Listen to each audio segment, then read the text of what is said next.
Ecology भी चाहिए हमको और इकोनॉमी भी चाहिए, तो दोनों का संतुलन बना रहे, इसलिए हमने ये भूमि सुधार, भूमि प्रबंधन का ये प्रस्ताव इस विधानसभा में प्रस्तुत किया है। सरकार ने जो ये काला कानून एक बार फिर जनता पर थोपा है, हम इसकी सच्चाई जनता को बताएंगे और इस कानून को मूल निवास वो कानून सिरे से खारिज करती है और ऐसा कानून हमको नहीं चाहिए। ये कानून उत्तराखंड की जनता के साथ एक बड़ा छल, कपट और बहुत बड़ा धोखा है। एक तरफ मुख्यमंत्री पुष्कर सिंह धामी ने अपने भू कानून को इकोलॉजी और इकोनॉमी के बीच संतुलन बनाने वाला करार दिया है, तो वहीं मजबूत भू कानून के लिए लंबे समय से आंदोलन कर रही मूल निवास भू कानून समन्वय संघर्ष समिति ने इसे उत्तराखंड के साथ धोखा बताया है। लेकिन सच क्या है? पहली नजर में आप जब देखते हैं तो धामी सरकार का ये भू कानून काफी मजबूत नजर आता है। इस भू कानून में उत्तराखंड के 11 जिलों में कृषि की जमीन बाहरियों के खरीदने पर पूरी तरह रोक लगा दी गई है। सिर्फ यही नहीं, अब बाहरी व्यक्ति इन जिलों में 250 वर्ग मीटर जमीन घर बनाने के लिए ले सकता है। भू कानून के नियमों से नजर आता है कि इसमें जमीन की खरीद फरोख्त रोकने के सख्त प्रावधान किए गए हैं। लेकिन ये कानून उन मांगों और उम्मीदों के साथ कितना फिट बैठता है जो यहाँ के लोग मांग रहे थे? मुख्यमंत्री धामी ने कहा कि यह भू सुधार का एक कानून है, लेकिन क्या सच में ऐसा है? घटती कृषि, बढ़ते पलायन वाले पहाड़ में यह कानून किस तरह के भू सुधार करने की बात करता है? विश्लेषण के इस एपिसोड में आज हम आपको नए भू कानून से जुड़ी हर एक बात बताने वाले हैं। इस कानून में उत्तराखंड की जमीन को बचाने के लिए क्या क्या प्रावधान किए गए हैं, इन प्रावधानों का असर आप पर और यहाँ जमीन खरीदने वालों पर किस तरह पड़ने वाला है। बहुत अच्छे और कड़े नियमों से भरे हुए इस कानून में कई ऐसे प्रावधान भी हैं जिनके बूते बाहरियों के लिए जमीन खरीदना मुश्किल नहीं होगा। जैसा हमने अपने पिछले वीडियो में आशंका जताई थी कि इस भू कानून में भी कुछ लूप होल छोड़े जा सकते हैं और वैसा ही हुआ भी है। कानून में कुछ ऐसी कड़ियां छोड़ी गई हैं जिनसे लगता है कि आज नहीं तो कल पहाड़ी क्षेत्र में जमीन खरीदने का रास्ता खुल सकता है।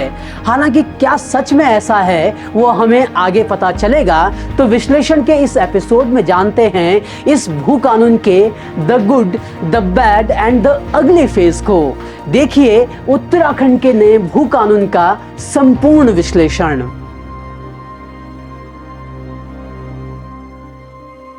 उत्तराखंडियों के लंबे वक्त तक आवाज उठाने और सरकार के कई बार वादे करने के बाद उत्तराखंड में भू कानून में नए संशोधन पास हो चुके हैं। भू कानून के इन संशोधनों को विधानसभा में ध्वनि मत से पास कर दिया गया है। प्रश्न यह है कि उत्तराखंड उत्तर प्रदेश जमींदारी विनाश और भूमि व्यवस्था अधिनियम 1950 संशोधन विधेयक 2025 पर विचार किया जाए। जो माननीय सदस्य इसके पक्ष में कृपया हाँ कहें, जो हमारे से इसके विरोध में कृपया नहीं कहें। हाँ की संख्या अधिक है, अतः प्रस्ताव स्वीकृत हुआ। खंडशः विचार प्रश्न यह है कि खंड 2 से खंड 5 एवं खंड 1 प्रस्तावना और शीर्षक इस विधेयक के अंग माने जाएं। जो माननीय सदस्य के पक्ष में कृपया हाँ कहें, जो माननीय सदस्य इसके पक्ष में कृपया हाँ कहें,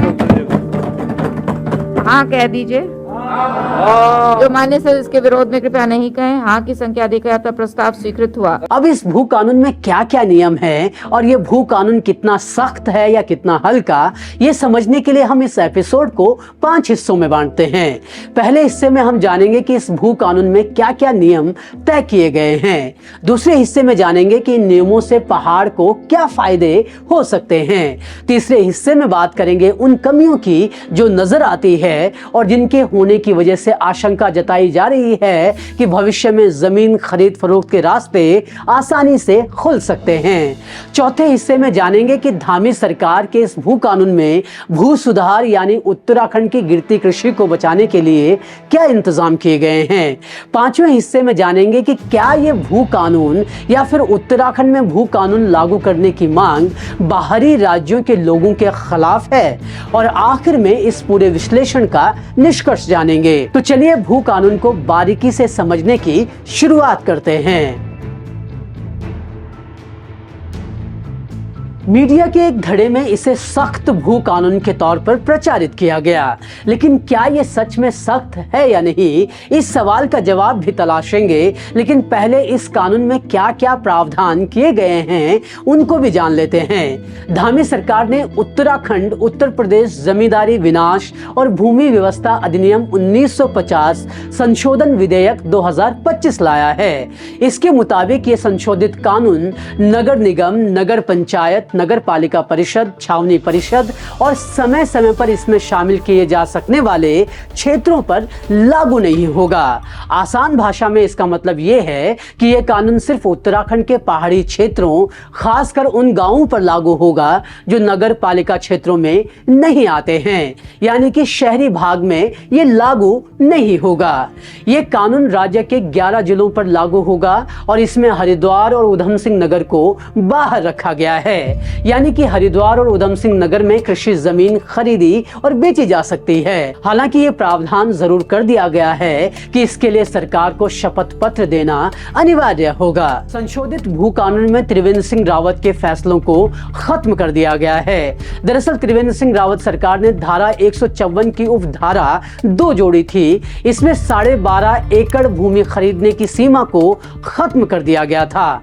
अब धामी सरकार ने ये व्यवस्था बहाल कर दी है, यानी कि अब बाहरी राज्य का कोई भी व्यक्ति उत्तराखंड में अधिकतम 12.5 एकड़ से ज्यादा जमीन नहीं खरीद पाएगा।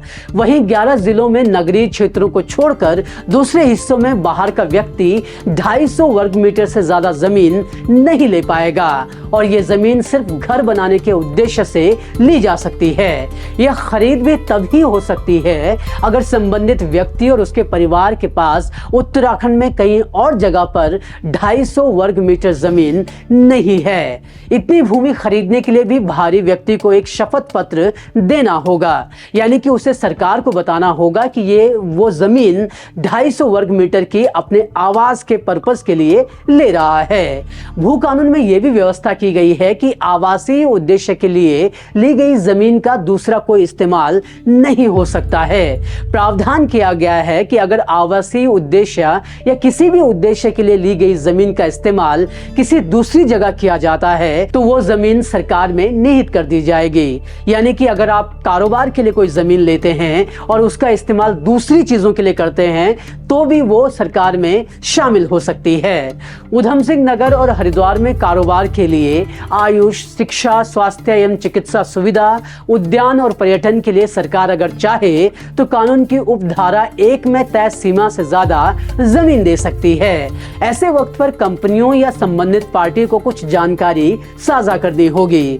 उन्हें बताना होगा कि वो कितना निवेश करने वाले हैं, कितना रोजगार उनके निवेश से पैदा होगा और प्लांट और मशीनरी क्या क्या लगेगी। इस भूमि की बिक्री के लिए भूमि अनिवार्यता प्रमाण पत्र यानी लैंड एसेंशियलिटी सर्टिफिकेट अनिवार्य कर दिया गया है। भूमि अनिवार्यता प्रमाण पत्र सरकार जारी करती है जिसमें संबंधित भूमि किसी पर्टिकुलर प्रोजेक्ट के लिए जरूरी है और इसलिए बेची गई है ये बताया जाता है। कानून में यह भी व्यवस्था की गई है कि कृषि, बागवानी, जड़ी बूटी उत्पादन, पशुपालन और दुग्ध उत्पादन समेत अन्य कई गतिविधियों के लिए भूमि पट्टे पर 30 साल के लिए ली जा सकती है। यानी कि पहाड़ का किसान चाहे तो अपनी जमीन 30 साल की लीज पर दे सकता है।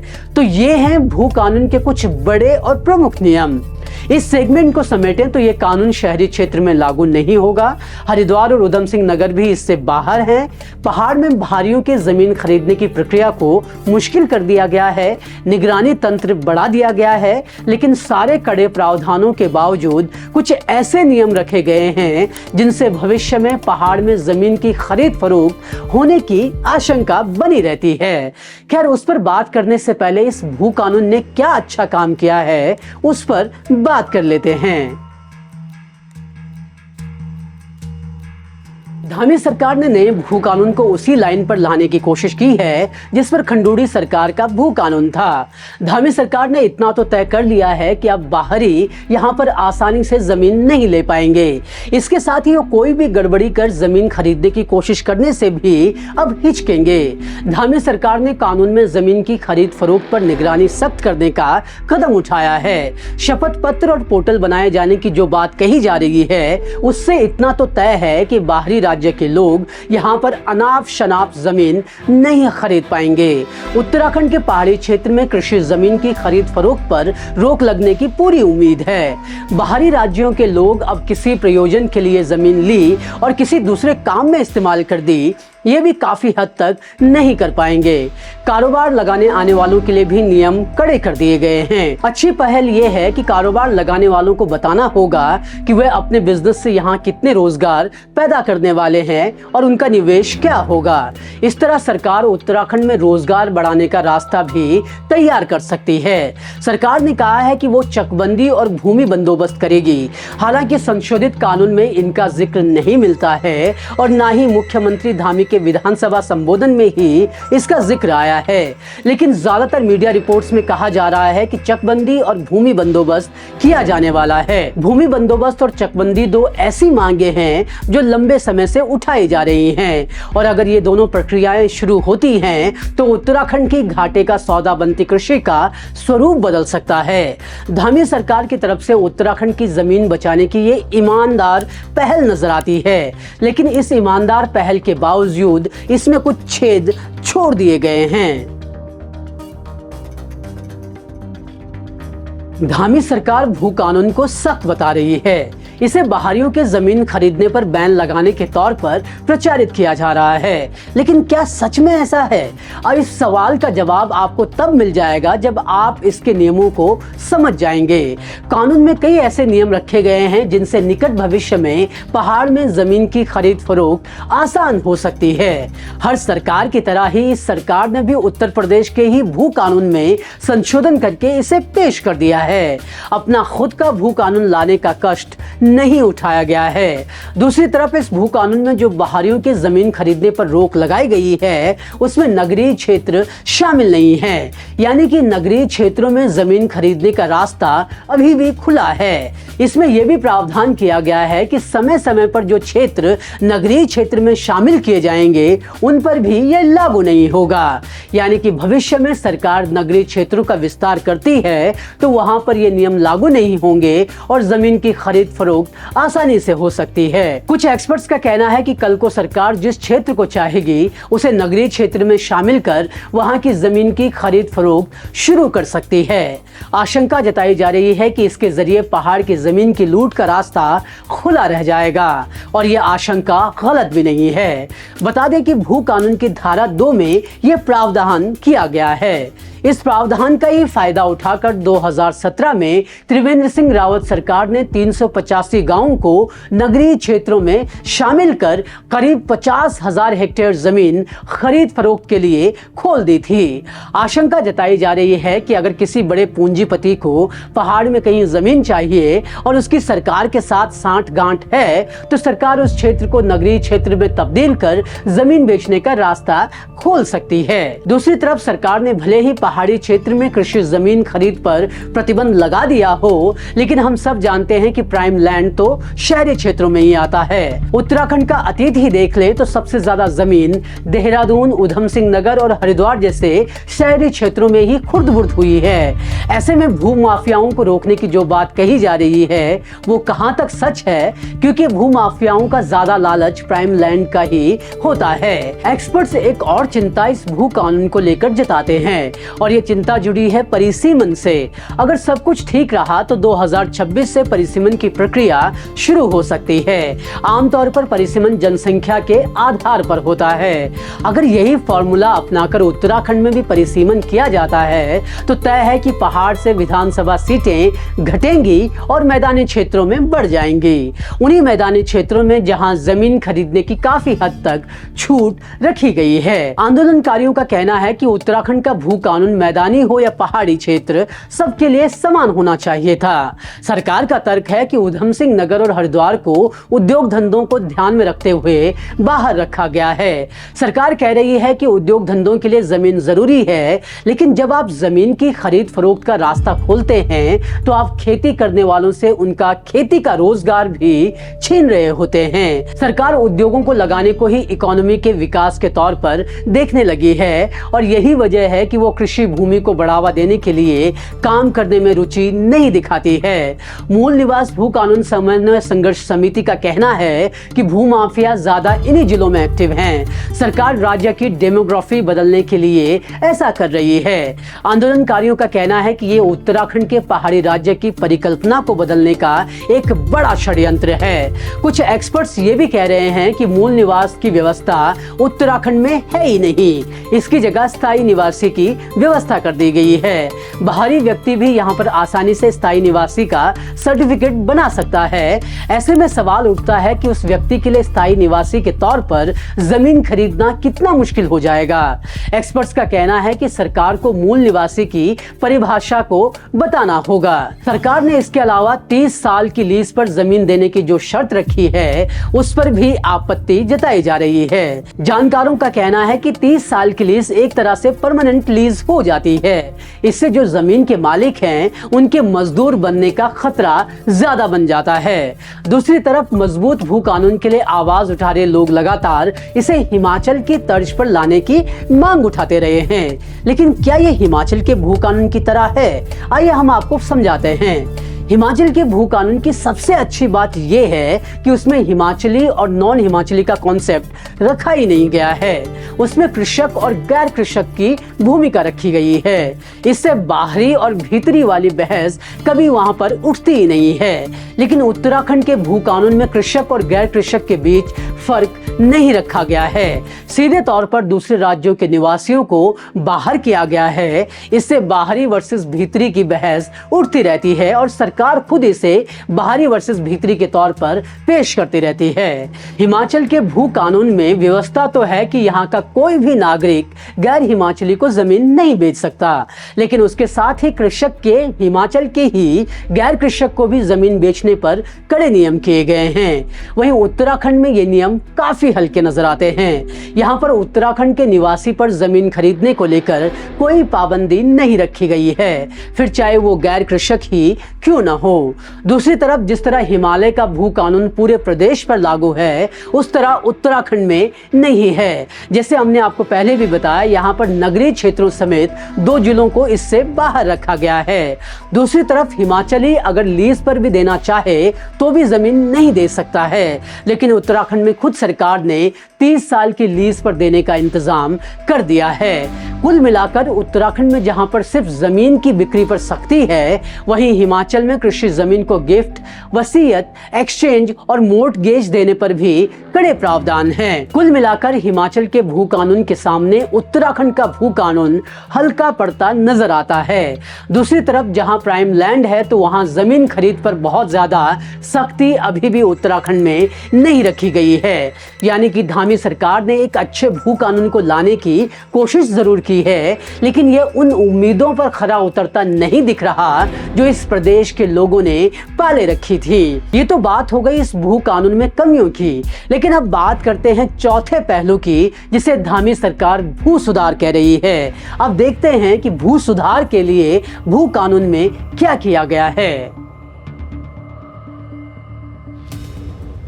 मुख्यमंत्री पुष्कर सिंह धामी ने इस कानून को भू सुधार का नाम दिया है। भू सुधार का मतलब जमीन की बिक्री रोकने से नहीं, बल्कि खत्म होते कृषि को संवारने से है। हालांकि संशोधित कानून में ऐसा कोई नियम नजर नहीं आता जो इस तरफ काम करता दिखता हो। सरकार ने भले ही चकबंदी और बंदोबस्त करने की बात कही है, लेकिन ये काम कैसे किया जाएगा, कब किया जाएगा, इसको लेकर भी कोई जानकारी अभी तक नहीं दी गई है। अगर इस भू कानून के लागू होने के बाद पहाड़ की जमीन बाहरियों से बच में जाती है तो भी क्या फायदा होगा। कृषि लगातार घाटे का सौदा साबित हो रही है। जंगली जानवरों और बदलते मौसम की वजह से लोग लगातार कृषि छोड़ रहे हैं और इन हालातों को बदलने के लिए सरकार क्या कदम उठाने वाली है, इसको लेकर भी कुछ नहीं कहा गया है। पलायन की वजह से गांव के गांव खंडहरों में तब्दील हो चुके हैं। नतीजा यहाँ के बंजर पड़े खेत जंगल बन गए हैं और जब तक सरकार इन हालातों को नहीं सुधारती है, तब तक बाहर का क्या बल्कि खुद पहाड़ का निवासी इस जमीन को खरीदने या इस पर कुछ करने में रुचि नहीं दिखाएगा। धामी सरकार भले ही इस कानून को भू सुधार का नाम दे, लेकिन इसमें कोई भी ऐसा कदम नहीं उठाया गया है जिससे भू सुधार हो सके। संभव है कि भू कानून में भू सुधारों के नियमों को शामिल ना किया गया हो। सरकार आगे जाकर भू सुधार के नियम शायद बनाए, लेकिन उसको लेकर के कोई ब्लूप्रिंट सरकार की तरफ से पेश नहीं किया गया है। राज्य सरकार की तरफ से लगातार नई नई योजनाएं बनाई जा रही हैं, लेकिन बेहतर क्रियान्वयन न होने से खामियाजा हमारे काश्तकारों को भुगतना पड़ रहा है। ऐसा नहीं है कि उत्तराखंड में बागवानी की संभावनाएं पूरी तरह खत्म हो गई हैं। उत्तराखंड में बागवानी अभी भी अपने पैरों पर खड़ी हो सकती है, लेकिन इसके लिए जरूरी है कि सरकारें प्रॉब्लम्स को आइडेंटिफाई करें और फिर त्वरित उस पर एक्शन भी ले। काश्तकारों को इंसेंटिवाइज किए जाने की जरूरत है ताकि प्रदेश में बसे पहाड़ी घर आकर बागवानी कर सके। इससे न सिर्फ फलों का पलायन रुकेगा, बल्कि इंसानों के पलायन पर भी लगाम लगेगी। दूसरी तरफ बदलते मौसम की चुनौतियों से निपटने के प्रयास भी किए जाने की जरूरत है। जब तक ये सब नहीं होगा, तब तक आप सख्त से सख्त भू कानून भी लागू कर दें, उत्तराखंड के हालात नहीं बदलने वाले। सरकार का कहना है कि वो जमीन खरीद पर पूरी तरह रोक लगाकर उद्योग धंधों को नहीं रोकना चाहती, क्योंकि निवेश भी जरूरी है। हाँ, ये सही बात है कि निवेश और उद्योग धंधे भी जरूरी हैं, लेकिन क्या उत्तराखंड भी हिमाचल की तरह एप्पल स्टेट बनने के लिए काम नहीं कर सकता? क्या उत्तराखंड बंजर होती कृषि को बागवानी प्रदेश में तब्दील नहीं कर सकता? जवाब है हाँ, कर सकता है, लेकिन जरूरत है इसके लिए प्रयास गंभीरता से किए जाएं। राज्य के पहाड़ी क्षेत्र में छोटे छोटे उद्योग धंधों को बढ़ावा दिया जाए ताकि यहाँ का पलायन भी रुके और यहाँ की कृषि भी बच सके। अक्सर ये तर्क दिया जाता है कि उत्तराखंडी खुद दूसरे शहरों में बसे हुए हैं। कई उत्तराखंडी दूसरे राज्यों में जमीन खरीद चुके हैं और उत्तराखंड में बाहरियों के जमीन खरीदने पर रोक क्यों लगाई जाती है? जो लोग भी ये तर्क देते हैं वो हिमालय और हिमालयी राज्यों की संरचना को नहीं समझते। इन लोगों को ये याद रखना चाहिए कि इस देश के जितने भी हिमालयी राज्य हैं, वहां पर बाहरी जमीन नहीं खरीद सकते और ये नियम खुद सरकारों ने बनाए हुए हैं। सिर्फ हिमालयी राज्य ही नहीं, बल्कि महाराष्ट्र और यूपी जैसे बड़े राज्यों में भी कृषि भूमि खरीद को लेकर कड़े नियम रखे गए हैं। सिर्फ उत्तराखंड ही एक ऐसा हिमालयी राज्य है जहां लोगों को इन नियमों को लागू करने के लिए सड़कों पर संघर्ष करना पड़ रहा है। भारत में कुल 13 हिमालयी राज्य हैं। इन 13 में से उत्तराखंड को छोड़कर सभी राज्यों में भूमि खरीद को लेकर कड़े नियम रखे गए हैं और ऐसा इसलिए किया गया है ताकि कोई भी गैर निवासी यहाँ आसानी से जमीन ना खरीद सके। इसके पीछे तर्क ये दिया जाता है क्योंकि गैर निवासी को यहाँ की संरचना, यहाँ की इकोलॉजी की समझ नहीं होती है और वो यहाँ इससे खिलवाड़ कर सकता है। अब ऐसे में एक सवाल उठता है कि आखिर क्यों बाहरी लोगों को उत्तराखंड या दूसरे किसी हिमालयी राज्य में जमीन खरीदने नहीं दी जाती है? तो इसका जवाब यह है कि पहाड़ी राज्यों में रहने वाले लोगों की जोत काफी सीमित होती है। आशंका ये रहती है कि बाहरी लोग जो पैसे वाले हैं वो यहाँ आकर जमीन खरीद लेंगे और यहाँ के मूल निवासी उनके खेतों में मजदूर भर रह जाएंगे और उनका कृषि वाला उद्योग बंद हो सकता है। पहाड़ी राज्यों का मूल निवासी मजदूर ना बन जाए, इसलिए उन्हें संरक्षित किया गया है। इन राज्यों की संस्कृति, राजनीतिक और भौगोलिक परिस्थितियों के संरक्षण के लिए भी संविधान में विशेष प्रावधान किए गए हैं। दूसरी तरफ अगर बाहरियों के लिए यहाँ जमीन खरीद फरोख्त की खुली छूट दी जाएगी तो इससे यहाँ की इकोलॉजी को भी खतरा पहुँचने की आशंका है। यहाँ की प्रकृति के साथ छेड़छाड़ ना हो, इसलिए यहाँ पर जमीन खरीद बिक्री के नियम भी काफी सख्त रखे गए हैं और ये नियम किसी भी सूरत में बाहरी राज्यों के लोगों के खिलाफ नहीं है, बल्कि इन हिमालयी राज्यों की सुरक्षा के लिहाज से है। उत्तराखंड का मौजूदा भू कानून भी अगर आप देखेंगे तो उसमें बाहरियों के लिए जमीन खरीदने पर पूर्ण प्रतिबंध नहीं लगाया गया है। सिर्फ ये प्रावधान किए गए हैं कि वो कृषि जमीन ना खरीद पाए ताकि यहाँ के लोगों का शोषण ना हो सके। तो ये इसका निष्कर्ष ये निकलता है कि ये कानून या फिर भू कानून की मांग बाहरियों के खिलाफ नहीं, बल्कि अपने हक हकूकों को बचाने की एक कोशिश है।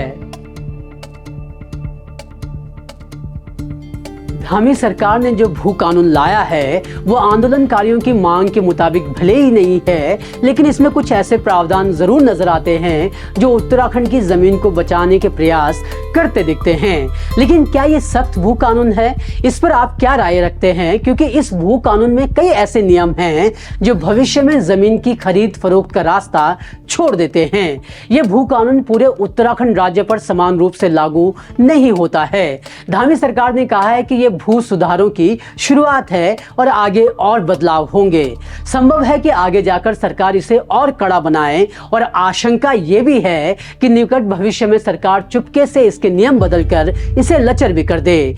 कुल मिलाकर आंदोलनकारियों का कहना है कि वो जो भू कानून चाह रहे थे वो उन्हें मिला ही नहीं है। यानी कि सख्त भू कानून के लिए आंदोलनों का दौर फिलहाल जारी रहेगा, ये तय है। खैर, धामी सरकार के भू कानून को लेकर आपकी क्या राय है? आप इस भू कानून को सख्त मानते हैं या नहीं? अपने सुझाव और राय जरूर कमेंट बॉक्स में जरूर दें। और उत्तराखंड में कैसे भू कानून वक्त के साथ बदलते रहे हैं, अगर आप उसका पूरा इतिहास जानना चाहते हैं तो आप हमारी ये रिपोर्ट देख सकते हैं। इस रिपोर्ट में आपको भू कानून में अब तक हुए हर बदलाव की जानकारी मिल जाएगी। जरूर देखें और जरूर बताएं कि आपको हमारी ये प्रस्तुति कैसी लगी। पसंद आई हो तो इसे लाइक और शेयर जरूर करें और हमारे चैनल को सब्सक्राइब करना ना भूलें। धन्यवाद।